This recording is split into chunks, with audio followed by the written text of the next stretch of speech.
What is up, everybody? Welcome to another amazing LinkedIn Live. I have a friend of mine, Collin Mitchell. He is a four-time founder. He is the founder behind Monster VoIP, and he's the co-founder behind Salescast. And I recently connected with Collin, through a good friend of ours, Christopher Decker. And then as I got to know Collin, he had me be on his show. And I actually did a post on my episode last week, and I'll repost that for everyone after this episode.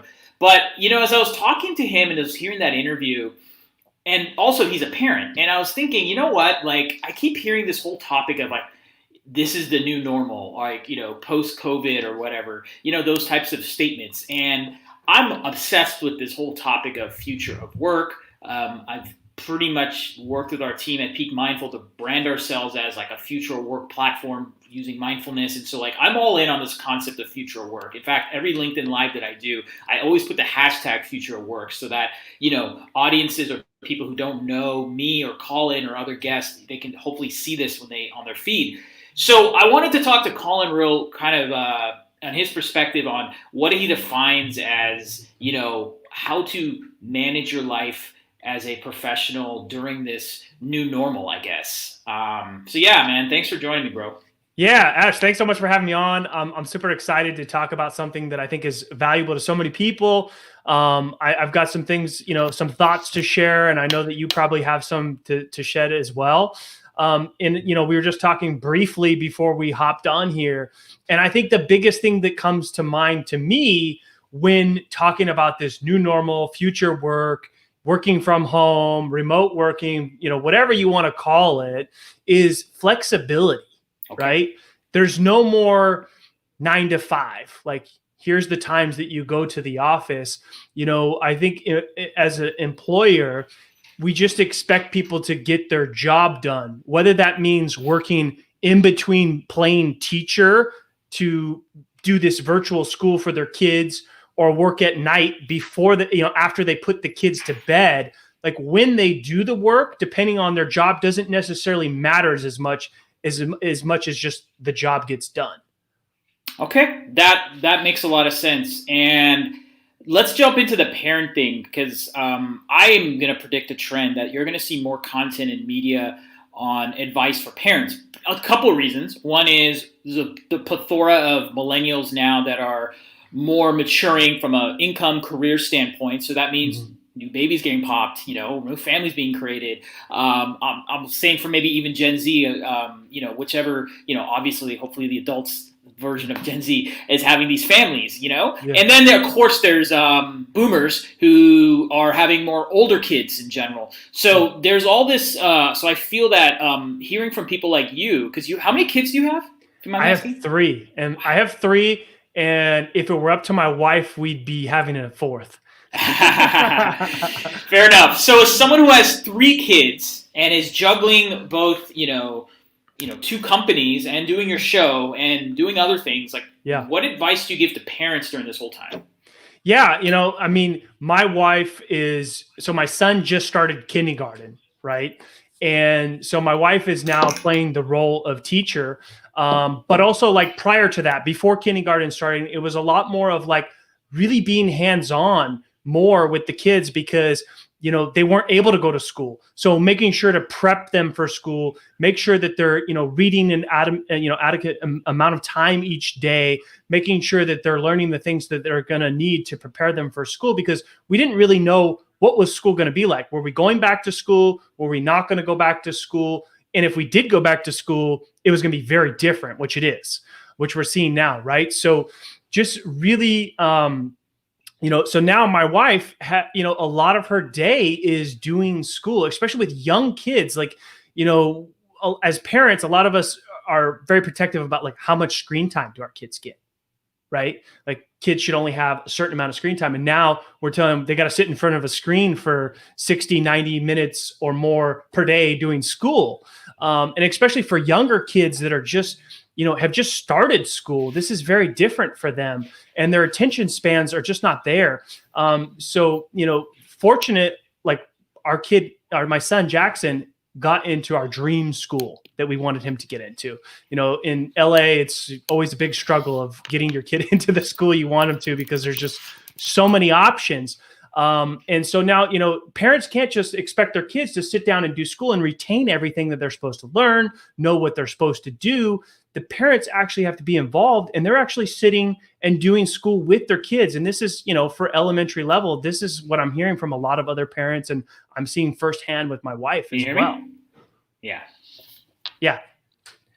Did we cut out a little bit there? Yeah, I don't know. I apologize. Maybe it's on my end. The internet is a little choppy. I'm sorry, man. Could you say that statement again about parent advice? You literally were talking about your kid in kindergarten. That's all the part I got. Yeah. So, to sum it up, the short version of what I was saying is that parents are now having to play the role of teacher, especially if you have younger kids. You can't expect to just sit your kids down while you do your job and think that they're going to retain everything that the teacher is saying and the assignments. Parents, and I'm seeing this firsthand with my wife and other parents that I've talked to, they have to actually sit on the Zoom with their kids and sit next to them to make sure that everything is getting done. So that looks like, scheduling your work around the school schedule, right? And then not only is there the time on Zoom with teacher, which now our kids are spending way more screen time than they naturally would, or that we would normally want them to. But it's also the assignments, staying on them to do the assignments that they would naturally be doing while being at school is a whole other part. So there's the time with the teacher on Zoom, and then there's all the assignments as well. And my son's only in kindergarten, and he's got 3 Zoom meetings a day that are typically 30 minutes. He's supposed to read for about 20 minutes a day on a virtual program. And then he also has 3 to 4 assignments per day on a daily basis that my wife's got to make sure gets done. Wow, that's crazy. So what advice do you have now that you've had, 3 kids and maybe growing one day, 3 and growing? Let's talk about what advice would you give to a new parent, someone who's about to have a kid, or maybe they had a kid, first time parent, I guess you could say is a better term. Yeah. I mean, there's a couple things, right? So staying with that theme of flexibility, like being flexible. There's going to be days where it's just not great. It's hard. Maybe technology is struggling. A lot of these schools are trying to figure things out. Their platforms are being, used in ways they never were before. They're not familiar with some of the tech like Zoom that are being used. So there's challenges around just technology alone. So being flexible. Also, I think mindfulness is so important right now. Just a mindfulness practice to make sure you're in the right headspace to take on that role and deal with things that you never really were prepared to do. And also, just being kind to yourself, like, creating some space to realize that, we don't know how to do this. We're going to make mistakes and we're just going to get better. And, creating a bit of a support system of other parents that are dealing with the same stuff that you can talk to, that you can turn to, that you can talk to about, the struggles and see what they're doing, maybe what's working or what's not working and things like that. I think love that. Really important. I want to talk about mindfulness, but I want to first talk about this Zoom fatigue that I hear about. And I do my best to not do Zoom meetings. Like if I'm going to meet with someone one-on-one and we're talking virtual, I'll try to do a FaceTime or I'll try to do a phone call. I just feel like Zoom, I love Zoom. I'm not hating on it. I mean, Zoom is great for conferences and for group chats and stuff. But is there other tools or platforms that you recommend outside of Zoom that could provide that same experience for some who might be saying, well, is there anything else besides Zoom, or Zoom is like the de facto? Yeah, I mean, there's a couple. So I'm a little biased. So we obviously have our own platform at Monster VoIP. So we have a video conferencing platform that's built in. So they get everything they need with their phone system, their video conferencing. And then we also have our own Slack alternative that we're rolling out as well. So they have everything they need to communicate internally and externally in one platform. That's an option. Most unified communications platform have their own version of a Zoom that you can use, which is nice. And then, Google Meet has made some huge improvements. Pre-COVID, it was really a piece of garbage. It was not reliable. It wasn't easy to use. The quality was horrible. I've seen some huge improvements with Google Meet, and I've tested that out and use it quite often. And I've seen some other platforms that have really struggled. I went on a WebEx meeting. The experience was really bad. But there's lots of platforms. But I like the idea of FaceTime. I think that, we FaceTime with family, with the kids quite often. because we're not able to see family as much. So people are still, a little bit scared about going out and being around people and kind of limiting who they go around. So yeah, there's lots of options. It doesn't always have to be Zoom. Okay, good to know. Now, yeah, but one more thing to add to that, something that I like that. So my son goes to, he's in El Segundo School District, and I just want to kind of commend them because they did a really good job of, they didn't just put the kids on 90 minutes of Zoom right out the gate. They kind of, the first week it was like 20 minutes and then 30 minutes. And now it's 30 minutes with a break. They've like really just kind of, got their tolerance up slowly. And, now they're able to do 3 different sessions for 30 minutes a day, Monday through Friday. That's rad. And I think that actually is very mindful. And we'll talk about mindfulness just to end this conversation on a zenful note. I like that because I've always felt that when you want to get someone integrated with something, you do it with ease and grace. You don't just throw them all in. You show them the ropes, you then get them comfortable, and then you add a little more, and then you add more time, because then that way they don't feel pressurized. Because the number one deterrent that I'm seeing that's affecting every anxiety that I'm seeing or mental health issue is stress. And when you get someone in that rush, you get into that fight or flight mode, and you get into a reactive mode versus actually processing and absorbing what's in front of you. So alluding to that, let's talk about, how are you more mindful I'm going to ask, it's a 2-part question, but let's focus on the first. The first is how are you mindful as a business owner and how are you mindful as a parent/business owner. So let's talk about how are you mindful as a business owner with your different partners, employees, etc. Yeah, that's a great question. So, it all starts with your mindfulness practice, right? Whether that's your breath work, however you do that, I used to be a person that would try to sit for 30, 40 minutes in the morning and think that that was going to be sustainable throughout the day. And my practice has, kind of progressed into where I do a longer, not as long as that in the morning, but then I break it up throughout the day, kind of like a little reset. So I do a lot of like 3, 5-minute or 10-minute meditations throughout the day to be more sustainable. But mindfulness is something that you can apply to everything. As you can mindfully eat. If you're being thoughtful about what you're doing and being focused and present in the moment, you can mindfully parent if you pause before you react and think about how you're going to deal with that situation. So if you're just, how you apply mindfulness to your employees, to your team, to your, community, however, it's really being thoughtful about before you react to something. And that's kind of how I connect those two. Would you agree with that?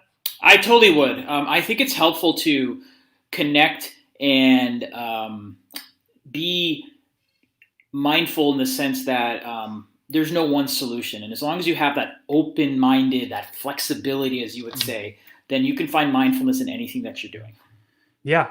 And, I think that with this whole, topic that we're talking about, future of work, people have to be a little bit more compassionate with each other, have a little bit more empathy, be a little bit more flexible. There's going to be times where things at home are different than they used to be. And you might not, and this has happened to me, you might have a planned meeting and then you just can't make it to that meeting for some reason. And, being understanding when people can't make it or can't show up and being able to adapt to that, that's kind of more normal now. Where prior to this, if you didn't show up for a meeting, people would take that as a big disrespect to their time. And it's, things have changed. People have a lot more on their plate than they're used to. And things happen in this new normal, this new way of working, where people need to be a little bit more understanding and have a little bit more empathy for each other. And that will make things a lot smoother and, a lot easier for everyone. I so agree, man. No, that's a great way to kind of segue to the next question how do you bring that mindfulness home when you're a business owner, but you have to be in parent, husband, wife, partner mode? Yeah. So, this is something that I struggle with because, running multiple businesses, sometimes it's hard to turn that switch off, and sometimes it has to be as harsh as like literally turning my phone off or putting it away when I get home, because that's what separates me from work communications, emails, calls, Slack notifications, and then I can be more mindful, more present as a parent, as a partner while I'm home. And, sometimes that's really hard for me to do. I'm an early riser. I get up, I have my routine. I get in the office early so that I can get out early so that I have that time with my family every day. It's something that I need to work on and would like to get better at is just really turning that off and being more mindful, being more present with my family time, until the kids go to bed. That's really good, and I appreciate you being vulnerable and sharing that. My last question, and it actually is what you just talked about. How has routine helped you with all of this? Oh, I am such a fan of routine, like almost to a fault. Like I have my routine and I stick to it. And it's something I've gotten better with, especially with kids. Once you have kids, like the only plan is like just don't have a plan because you don't know how the day's going to go. One could melt down, one could skip nap, one could fall asleep. Like you just don't know, right? So routine really, really helps. And especially for people that are like working from home, getting up, doing your mindfulness practice, doing some sort of exercise, getting in the right state before you have to work, play teacher, or do both. Doing those things to take care of yourself so you can show up as your best self, as a parent, as a teacher, as a coworker, whatever that role is, whatever hat that you're wearing that you're now flipping back and forth throughout the regular day. Get that routine in, stay consistent with it. I think it's more important than ever that we just take some time to really take care of ourselves so that we can show up as our best self for others. And yeah, I mean, I wake up pretty much at the same time every day. I run with my wife in the morning every time at the same time every day. I meditate, to start my day at the same time every day. A lot of those things. I leave the office. I work out of a co-working space where it's safe for us to come here. There's only a few of us. Same here. We have private offices. Yeah. So I'm not actually in it like working from home. But I leave the office at the same time every day. So my kids, they have their routine. They know what time I'm going to be home. They expect me to be home. We eat dinner at the same time. Like there's a lot of things that are, Monday through Friday, the plan is pretty much set and we stick to it the best that we can.